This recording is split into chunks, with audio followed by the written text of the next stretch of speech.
के लगनिया बनी के लगनिया डांसले तू बनी के लगनिया डांसले तू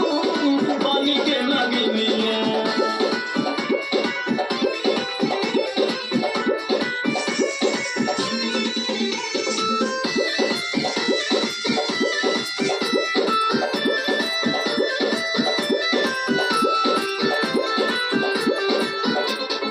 बीन बजावा तानी रे नचावा तानी रे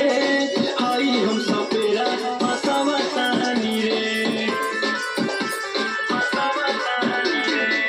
दही गीत गावा तानी रे नागिन वाला धुन बजावा तानी रे कोमल जैसन उठावा से बस ले तू कोमल जैसन उठावा से बस ले तू बनी के लगनिया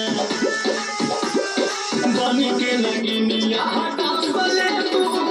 बनी के लगनिया डांसले तू बनी के लगनिया डांसले तू बनी के लगनिया हे चिथरू विलियम की चौंस बजाइएगा। भागो चिथराय हमेशा गंदी गंदी बात कर रही है। भाग चिथरू हम हेरियंस करत हई। कमर हिलावा तानी रे जनावा तानी रे हाउ वाला फीलिंग धरावा तानी रे मन मनावा तानी रे बोलावा तानी रे पनावा के गाना बजावा तानी रे अनिता कमरिया में नाच ले तू भागो चिथरू अनिता कमरिया में नाच ले तू बनी के लगनिया डांसले तू